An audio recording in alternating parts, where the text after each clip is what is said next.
Screen share कर रहा हूं।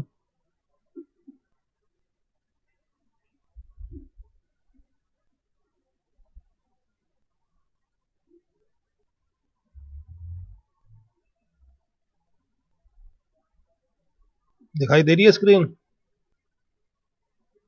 Yes, sir. Yes, sir. लो, ये यूनिट 3 का लास्ट टॉपिक रह गया, लैंड टेक्नोलॉजीज। ये करा देता हूँ आपको, उसके बाद फिर यूनिट 4 पे चलेंगे। इसमें वैसे लग जाएंगे अभी 1-2 दिन का टाइम, शायद इस हफ्ते ही हो पाई ये वाली यूनिट पूरी। लो, लैंड टेक्नोलॉजी। लैन क्या है? IEEE 802 रेफरेंस मॉडल डिस्क्राइब्स लैन। ये जो मैंने आपको समझाया था कि ये IEEE जो है एक इंटरनेशनल ऑर्गेनाइजेशन है, institute of electrical and electronics engineers का एक ग्रुप है।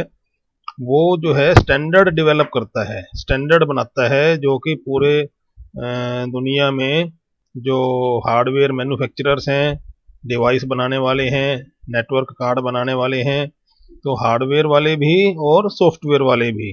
सॉफ्टवेयर वाले उसी स्टैंडर्ड के हिसाब से अपना सॉफ्टवेयर तैयार करते हैं, और हार्डवेयर बनाने वाले उसी स्टैंडर्ड के हिसाब से अपना हार्डवेयर तैयार करते हैं।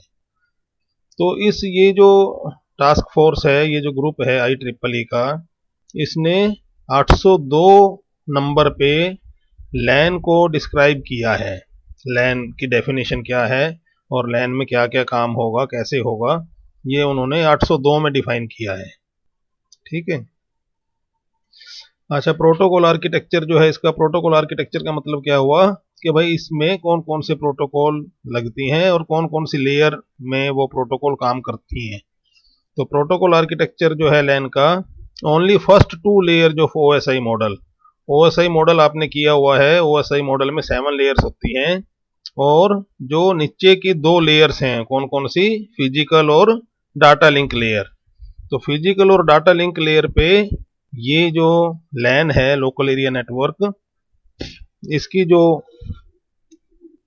जो समझो कि जो प्रोटोकॉल सूट है, वो लैन के लिए सिर्फ इन 2 लेयर्स पर ऑपरेट करेगा। अब फिजिकल लेयर देखो, फिजिकल लेयर में क्या होगा। In this first layer, the physical aspect of transmission medium, its physical characteristics, signal properties, modulation techniques are studied. Some physical layer functions include encoding, decoding of signal, preamble generation and its removal, bit transmission, oblique reception and topology of the network. ये देखो, ये 4 काम physical layer में होंगे। पहला क्या है? Encoding decoding of signal, मतलब कि सिग्नल को कैसे एनकोड करेंगे, कैसे उसको डिकोड करेंगे।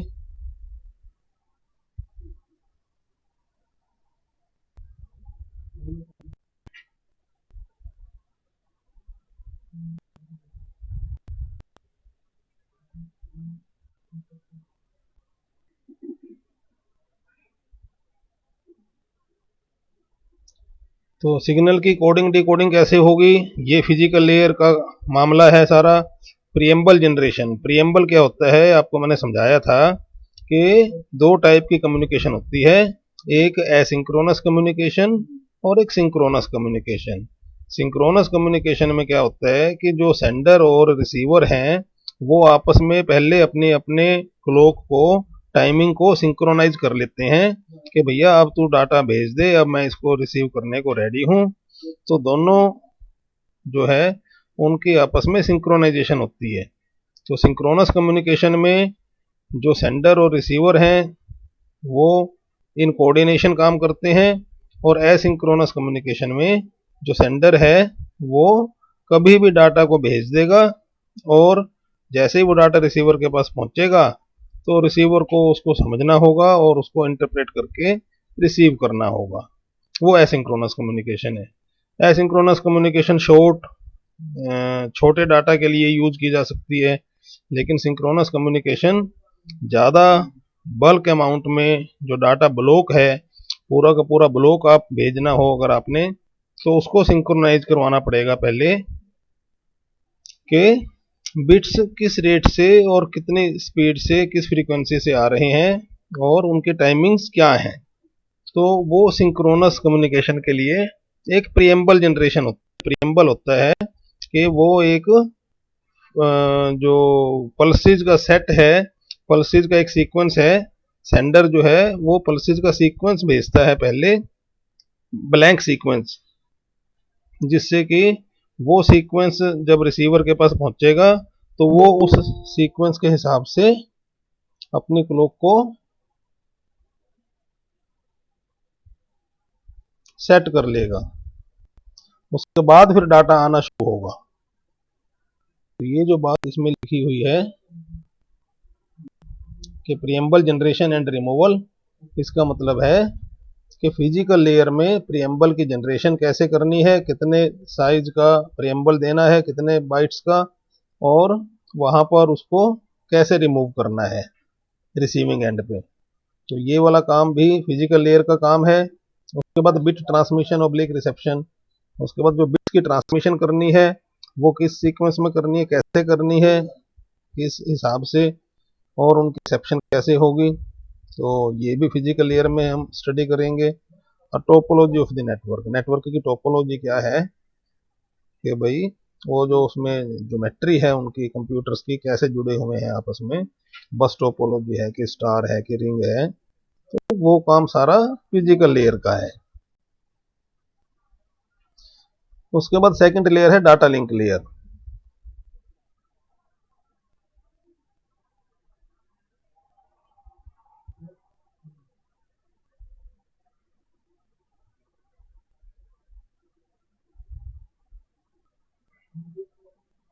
Data link layer, data link layer क्या करती है कि primary function of data link layer is to give the service to its upper layers by transmitting and receiving the data. मतलब कि फिजिकल लेयर तो आप यूं समझो कि एक तरह से फिजिकल लेयर तो व्हीकल हो गया, और डाटा लिंक लेयर उसको कंट्रोल करने वाला ड्राइवर हो गया। तो डाटा लिंक लेयर ही उस फिजिकल लेयर को कंट्रोल करेगा, और किस लिए कंट्रोल करेगा, ताकि वो जो अपर लेयर्स हैं उनको सर्विस दे सके। कौन सी सर्विस दे सके,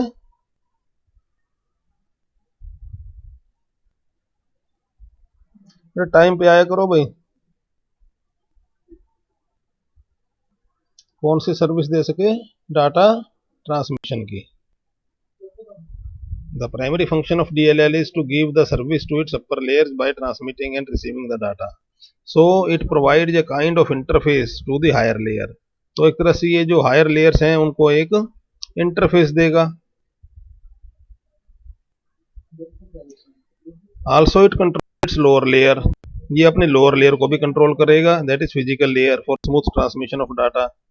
तो डाटा की सही ढंग से ट्रांसमिशन हो सके उसके लिए इसको फिजिकल लेयर भी कंट्रोल करनी है, और अपर वाली लेयर से, ऊपर वाली जो लेयर्स हैं उनसे भी इसने कोऑर्डिनेशन बना के रखनी है।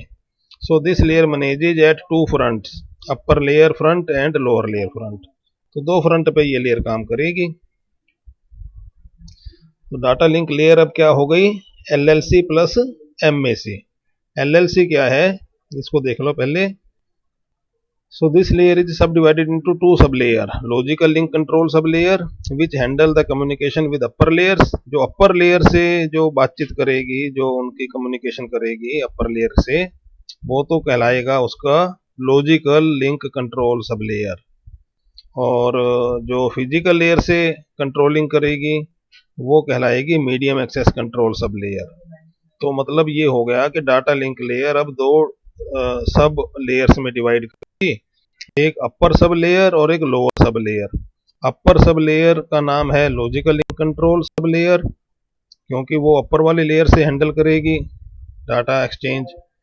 और लोअर वाली सब लेयर का नाम है medium access control sub layer, वो नीचे वाली लेयर जो कि फिजिकल लेयर है उसको कंट्रोल करेगी ताकि डाटा की ट्रांसमिशन हो सके। ठीक है, अब इनके फंक्शन देखेंगे। Function of DLL, data link layer.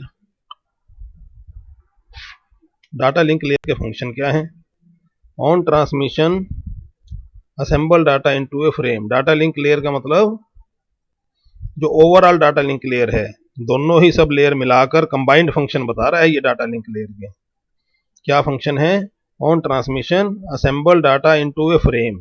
अब देखो ये फ्रेम का जो कॉन्सेप्ट है, फ्रेम को समझा रखा है मैंने। फ्रेम एक तरह से वो ट्रक है, तो ट्रक वाला जो कॉन्सेप्ट है वो डाटा लिंक लेयर में ही आता है, क्योंकि ऊपर से उसको जो डाटा मिलेगा ऊपर वाली लेयर से वो तो पैकेट की फॉर्म में मिलेगा। अब वो पूरा का पूरा पैकेट एक ट्रक में लोड हो सके ये जरूरी नहीं है, तो वो क्या करता है, पैकेट को चॉप कर देता है, पैकेट के टुकड़े कर देता, और पीसीज में वो पैकेट के जो पीसीज हैं उनको वो उस ट्रक पे लोड करता है। वो ट्रक क्या कहलाता है? फ्रेम कहलाता है, एक फ्रेम है। तो उस फ्रेम में एड्रेस भी होगा कि भाई इसने ट्रक ने कहाँ जाना है, और उसके अंदर एरर डिटेक्शन के फील्ड भी होंगे ताकि उनकी वहां जाकर एरर की तसल्ली हो सके, भाई कोई गलती तो नहीं हुई। और डाटा का भी होगा जगह, डाटा तो खैर होगा ही उसमें। तो अब फंक्शन डीएलएल के क्या हो गए? On transmission assemble data into a frame with address and error detection field. On reception, reception पे क्या करना है? डिसअसेंबल फ्रेम, फ्रेम को ट्रक को अनलोड करना है। परफॉर्म एड्रेस रिकॉग्निशन, उसमें जो एड्रेस लिखा हुआ है उसको रिकॉग्नाइज करना है कि भाई वो मेरे लिए है या नहीं।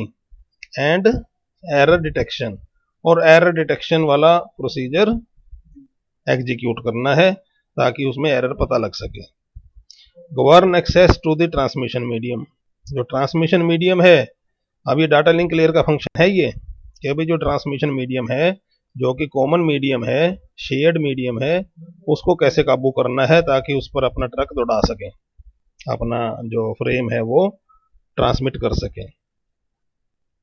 फिर अगला है provide an interface to higher layer and perform flow and error control. अब ये जो काम है ये हायर लेयर से भी उसने बातचीत करके रखनी है। भाई हायर लेयर से डाटा पैकेट की फॉर्म में रिसीव करना है और वापस उनको पैकेट की फॉर्म में ही डाटा जोड़ के ही, पैकेट जोड़ जोड़ के ही उनको डाटा वापस देना है। तो ये हायर लेयर से भी उसने ऑपरेट हैंडल करनी है, बातचीत करनी है। आगे देखो वाई सब लेयर्स। अब सब लेयर क्यों बनाई गई इसकी? Note that by doing so, we have made LLC independent of the MAC sublayer functions. क्या मतलब हुआ कि भाई ऊपर वाली लेयर्स जो हैं, अब बात ये है कि जो डाटा लिंक लेयर थी सारी की सारी, उसके दो काम थे। एक तो ऊपर वाली लेयर्स को हैंडल करना, बातचीत करना उनसे, और एक लोअर लेयर फिजिकल लेयर को कंट्रोल करना। अब फिजिकल लेयर की समस्या क्या है कि फिजिकल लेयर तो जैसे मीडियम बदल गया, ट्रांसमिशन मीडियम या टोपोलॉजी बदल गई, तो फिजिकल लेयर के कैरेक्टरिस्टिक्स बदल जाएंगे और उसको कैसे कंट्रोल करना है वो कंट्रोलिंग भी, उसके कंट्रोल भी बदल जाएंगे। तो इसका मतलब डाटा लिंक लेयर जो है वो फिजिकल लेयर को अलग अलग ढंग से कंट्रोल करेगी, लेकिन जो ऊपर वाली लेयर है उनको तो वो एक ही तरीके से कंट्रोल कर रही है, एक ही तरीके से उनसे बातचीत कर रही है। तो इसका मतलब ये हुआ कि जो दोनों सब लेयर हैं, एलएलसी है और एमएसी है, एलएलसी जो ऊपर वाली लेयर से हैंडल करती है वो तो फिक्स है, और एमएसी जो फिजिकल लेयर को कंट्रोल करती है वो अलग अलग हो सकती है। तो इसलिए डाटा लिंक लेयर को दो सब लेयर में डिवाइड कर दिया ताकि ऊपर वाली लेयर फिक्स रहे और नीचे से इंडिपेंडेंट रहे। नीचे वाली लेयर जो है फिजिकल लेयर, जो मैक लेयर है सब लेयर, तो मैक लेयर से इंडिपेंडेंट एलएलसी वाली सब लेयर काम कर सके, इसलिए इनको दो यूनिट्स में डिवाइड किया हुआ, दो सब लेयर में, ताकि एक दूसरे से वो इंडिपेंडेंटली ऑपरेट कर सके। देखो क्या कह रहा है, actually this sub layer division is not mentioned in original OSI reference model. OSI वाला जो मॉडल था उसमें इस बात का जिक्र नहीं था भाई आपने डाटा लिंक लेयर को कैसे ऑपरेट करवाना है। ये तो जो IEEE का जो 802 वाला मॉडल है उसमें इनकी डिवीजन कर रखी है कि भाई जो डाटा लिंक लेयर है उसको दो सब लेयर में डिवाइड कर दो, एक अपर वाली लेयर्स को हैंडल करेगी और एक लोअर वाली लेयर को कंट्रोल करेगी। ये देखो ये IEEE का 802 रेफरेंस मॉडल है ये। इसमें देखो ये तो नीचे मीडियम है, जो रेड उसमें दिखा रखे हैं, तो फिजिकल मीडियम है, ठीक है। उसके बाद ये लेयर है, फिजिकल लेयर। फिजिकल लेयर में इस मीडियम की प्रॉपर्टीज कैसी हैं, कैसी फ्रीक्वेंसी है उसकी, कैसे सिग्नल जनरेट करना है, कैसे मॉड्यूलेशन करनी है, डीमॉड्यूलेशन करनी है, मल्टीप्लेक्सिंग करनी है, तो किस कौन कौन सी उसके फिजिकल करेक्टरिस्टिक्स के हिसाब से डाटा को कैसे एनकोड करके और ट्रांसमिट करवाना है, ये वाले सारे एस्पेक्ट तो फिजिकल लेयर हैंडल करती है। और उसके बाद जो डाटा लिंक लेयर है, डाटा लिंक लेयर का देखो दो सब यूनिट बना दी इन्होंने, एक तो एलएलसी सब लेयर और एक MAC sub layer. MAC sub layer physical layer को हैंडल करेगी और एलएलसी सब लेयर ऊपर वाले लेयर्स को हैंडल करेंगी। ऊपर वाले लेयर से हैंडल करने के लिए इसने बीच में अपने ये रास्ते वो बना रखे हैं, एंट्री पॉइंट। हर एंट्री पॉइंट को क्या बोलते हैं, एलएलसी सर्विस पॉइंट, एलएसएपी। तो हर एक जो ऊपर वाली लेयर का सॉफ्टवेयर है वो जब एलएलसी सब लेयर से बात करेगा तो उसका एक एड्रेस होगा और उसी एड्रेस से वो पहचाना जाएगा, उसको एलएलसी सर्विस एक्सेस पॉइंट बोलेंगे। तो हर एक ऊपर वाली लेयर का एक एलएसपी से वो ऑपरेट हो जाएगा।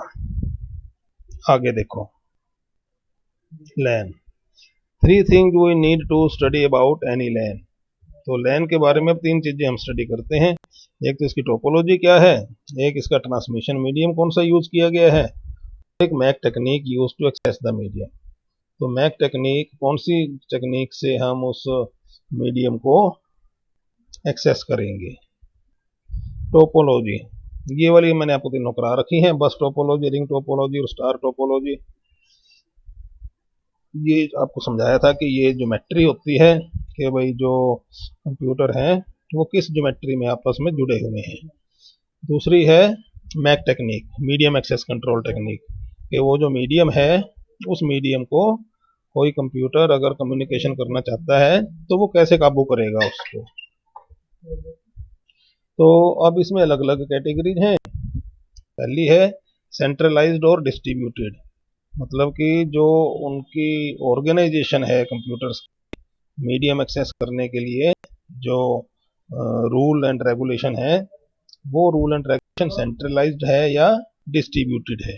क्या मतलब कि उसको कोई एक कंप्यूटर, जो राजा कंप्यूटर है, वो किसी कंप्यूटर को परमिशन देगा कि भाई अब तेरी बारी है, तू यूज कर सकता है इसको, मीडियम को।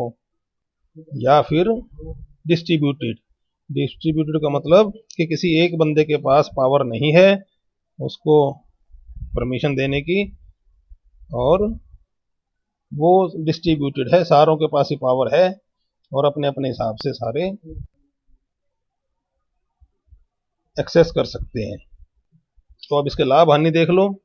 ग्रेटर कंट्रोल, सेंट्रलाइज्ड अगर होगा तो कंट्रोल ज़्यादा होगा, ठीक है ना, क्योंकि एक ही बंदा आपको कंट्रोल करेगा। अब जिसकी परमिशन है वो ही डाटा भेजेगा, जिसको परमिशन नहीं है वो नहीं भेजेगा, तो इससे कोलिजन वगैरह होने का खतरा भी नहीं है। दूसरा है simple access logic. Access logic बहुत सिंपल है भाई, जो कंप्यूटर जिसने भेजना है उसने कोई अपना दिमाग नहीं दौड़ाना कि भाई लाइन को पहले सेंस करेगा, लाइन बिजी है कि नहीं है, कोलिजन चेक करेगा, कोलिजन तो नहीं हो गया। तो इस तरीके की उसने कोई दिमागी घोड़े नहीं दौड़ाने, सिंपल मामला है। अगर उसको परमिशन मिल जाती है सेंट्रलाइज्ड नोड से, राजा नोड से, तो वो भेज देगा, नहीं मिलती तो भाई बैठा है। फिर है no problem of coordination. Coordination की कोई दिक्कत नहीं है कि उसने 10 कंप्यूटरों से, 50 कंप्यूटरों से, 100 कंप्यूटरों से कोई कोऑर्डिनेशन रखनी है कि भाई अब मैं भेज रहा हूं अब तुम मत भेजना, तो ऐसा ऐसा कोऑर्डिनेशन वाला कोई मामला उसका है नहीं। और लॉस देखो क्या है, सिंगल पॉइंट ऑफ फेलियर। अब वो जो राजा नोड है अगर वो फेल हो गई तो फिर सारा नेटवर्क ही बैठ जाएगा, फिर तो किसी को कमांड देने वाला कोई रहा ही नहीं, तो किसी को परमिशन ही नहीं मिलेगी तो कोई भेजेगा ही नहीं डाटा, तो सारा का सारा नेटवर्क ठप हो जाएगा। सिंगल पॉइंट, सिंगल नोड के खराब हो जाने से सारा नेटवर्क खराब हो जाएगा, इसको बोलते हैं सिंगल पॉइंट ऑफ फेलियर। अरे सुन रहे हो तुम? Yes sir. फिर है बोटलनेक। बोटलनेक का मतलब क्या होता है कि भाई एक ही नोड के ऊपर सारा लोड आ गया, उसी ने हिसाब किताब रखना है कि भाई किसको परमिशन देनी है किसको नहीं देनी, तो उसके ऊपर प्रोसेसिंग का लोड ज़्यादा हो जाएगा, तो रिड्यूस्ड परफॉर्मेंस हो जाएगी, तो उसका परफॉर्मेंस जो है ओवरऑल वो कम हो जाएगी, रिड्यूस हो जाएगी। ये मैंने आपको समझाया है सेंट्रलाइज्ड और डिस्ट्रीब्यूटेड। मीडियम एक्सेस कंट्रोल करने की जो टेक्निक है, मीडियम को जो शेयर्ड मीडियम है, क्योंकि आप डाटा तभी भेज पाओगे जब आपके काबू में वो मीडियम होगा, वो फ्री होगा, खाली होगा, जिस पर आप अपना डाटा भेज सको। समझ रहे हो? तो उसको कंट्रोल कैसे किया जाए, उसके क्या तरीके लगाए जाएं, ये तरीकों की बात कर रहा है कि सेंट्रलाइज्ड तरीका लगाया जाए या डिस्ट्रीब्यूटेड तरीका लगाया जाए। तो सेंट्रलाइज्ड के क्या फायदे हैं और डिस्ट्रीब्यूटेड के क्या फायदे हैं या नुकसान है। अगला देखो, सिंक्रोनस और एसिंक्रोनस, ये दूसरी टेक्निक हो सकती है। सिंक्रोनस क्या कहता है कि भाई इक्वली सभी को मिलेगा चांस, भाई अगर 50 कंप्यूटर जुड़े हुए हैं तो 50 कंप्यूटरों को एक एक करके आपकी बारी मिल जाएगी, ये तो हो गया सिंक्रोनस। ये जैसे फ्रीक्वेंसी डिवीजन मल्टीप्लेक्सिंग है या टाइम डिवीजन मल्टीप्लेक्सिंग है, तो सभी को बराबर का टाइम मिल जाता है, तो ये तो है सिंक्रोनस। और एसिंक्रोनस कि भाई सभी को बराबर वाला कोई चक्कर नहीं है, जिसको जरूरत है वो बताओ, उसको हम देख के दे देंगे। तो लेकिन ये क्या कह रहे हैं, but this is not optimal in LAN, क्योंकि जैसे जैसे आपके लैन में कंप्यूटर बढ़ते जाएंगे, उनकी संख्या बढ़ती जाएगी, तो सिंक्रोनस वाली मैकेनिज्म फेल हो जाएगा। क्योंकि अगर मान लो 100 कंप्यूटर जुड़े हुए हैं, ठीक है ना, 100 कंप्यूटरों में से आपने सभी को नंबरिंग कर दी, भी बारी बारी सभी को चांस मिलेगा, और 100 में से मान लो 30 कंप्यूटर भी ऐसे निकले जिन्होंने उसकी सर्विस का यूज नहीं करना, उन्होंने डाटा नहीं भेजना, तो उन्होंने तो टाइम खराब कर दिया ना। तो ऐसे इस तरीके से टाइम ज़्यादा खराब होगा, ऑप्टिमल नहीं रहेगा इसका यूज। ज़्यादा बड़े नेटवर्क में, थोड़े छोटे नेटवर्क में तो ये कामयाब है, अच्छी बात है, सक्सेसफुल है। तो इसलिए एसिंक्रोनस वाली टेक्निक यूज करेंगे, जिसमें ऑन डिमांड उसकी वो उगाई जाएगी रिक्वायरमेंट।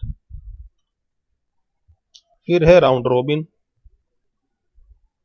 राउंड रोबिन क्या कहता है कि भाई सभी को चांस मिलेगा एक एक करके, एफिशिएंसी इन मैनी स्टेशन लैन, जिसमें बहुत सारे स्टेशन हो तो उनमें वो राउंड रोबिन कामयाब है, एफिशिएंट है। रिजर्वेशन, रिजर्वेशन कहती है कि भाई आप जो अगर यूज करना चाहते हो अपने मीडियम को, तो पहले आप उसकी रिजर्वेशन कर दो, जैसे जो जो रिजर्वेशन करता जाएगा उनको फिर उसी हिसाब से टाइम मिलता जाएगा। अच्छा, ये जो राउंड रोबिन और रिजर्वेशन है, ये दोनों सेंट्रलाइज्ड भी हो सकती हैं, डिस्ट्रीब्यूटेड भी हो सकती हैं। फिर आता है कंटेंशन। कंटेंशन में क्या कहता है, कोई कंट्रोल नहीं है किसी का किसी के ऊपर, बस ऑल स्टेशन कंटेंट, कंटेंट का मतलब पार्टिसिपेट करते हैं, कंपटीशन करते हैं। सो डिस्ट्रीब्यूटेड इन नेचर, तो ये डिस्ट्रीब्यूटेड है, सिंपल है, एफिशिएंट है। Many techniques collapses under heavy load, बहुत सारी टेक्निक है कंटेंशन करने की, आपको बताई थी, अलोहा है, CSMACD है ना, और क्या है, collapses under heavy load. Heavy load अगर जब हो जाएगा तो फिर ये कोलैप्स कर जाएगी, फिर ये कामयाब नहीं है। अब एलएलसी को देख लो, ये तो मैक को देखा था, अब एलएलसी को देख लो। A user at higher layer is identified by a SAP, जो हायर लेयर पे जो यूजर है, कोई एप्लीकेशन है या सॉफ्टवेयर है, वो किससे आइडेंटिफाई होगा, एसएपी। एसएपी क्या होता है, सर्विस एक्सेस पॉइंट, तो उसका एक नंबर अलॉट हो जाएगा, वो एसएपी कहलाएगा, उसी से वो आइडेंटिफाई होगा। सर्विसेज ऑफ एलएलसी, एलएलसी क्या क्या सर्विस देगी, specifies an address mechanism in LAN, LAN में एक एड्रेस मैकेनिज्म को स्पेसिफाई करेगी। Control of data exchange in LAN, LAN में जो डाटा एक्सचेंज हो रहा है उसको कंट्रोल करेगी।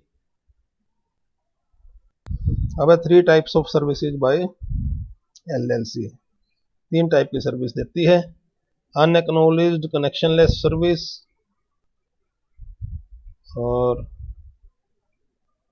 कनेक्शन मोड सर्विस, और तीसरी एक्नॉलेज्ड कनेक्शन लेस सर्विस। तीनों सर्विस फिर मैं आपको कल कराऊंगा। फिर आपको ईथरनेट के बारे में बताना है, स्विच ईथरनेट, वीलैन, ब्लूटूथ, ये सारी चीजें छोटी छोटी हैं, ये कल करा दूंगा आपको।